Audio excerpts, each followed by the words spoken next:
Darius the Mede rose to power after King Belteshazzar, and he decided to divide his kingdom into 120 smaller areas, called provinces. This was a huge undertaking, and the king quickly found that, despite the fact that he was an elderly man now, there was no one in his kingdom as talented and trustworthy as Daniel. So the king Darius put Daniel in charge of his entire kingdom.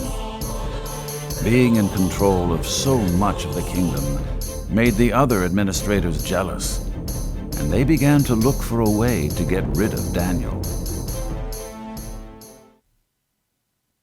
The wicked advisors went to King Darius and said, "O great king, we are all in agreement that no one is as great as you.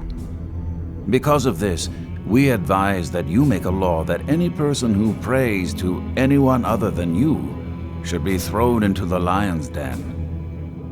The king agreed to the law. But when Daniel heard that the law had been signed, he went to his house and prayed to God as he normally did. Just as they expected, the wicked advisors found Daniel praying in his house. They immediately went to King Darius and said, "Daniel is breaking your law by praying to his God. You must send him to the lion's den."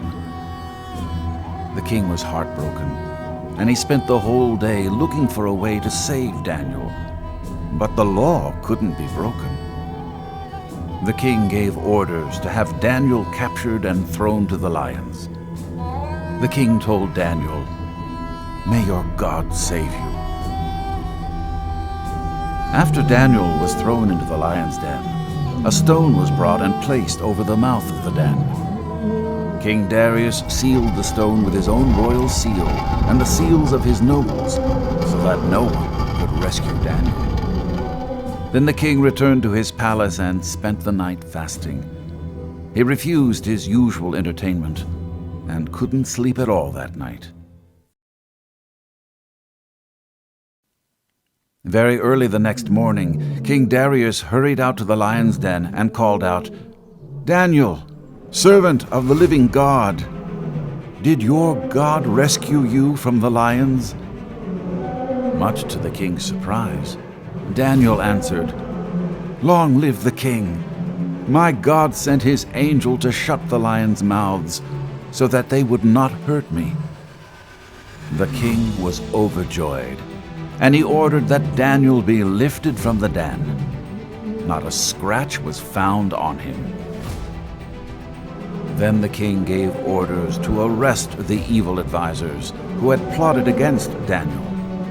He had them thrown into the lion's den along with their wives and children. The lions leaped on them and tore them apart before they even hit the floor of the den. Then King Darius sent this message to the people of every race and nation and language throughout the world: "Peace and prosperity to you. Everyone in my kingdom should tremble with fear before the God of Daniel, because he is the living God, and he will endure forever. His kingdom will never be destroyed, and his rule will never end. He rescues and saves his people. He performs miraculous signs and wonders in the heavens and on earth. He has rescued Daniel from the power of the lions."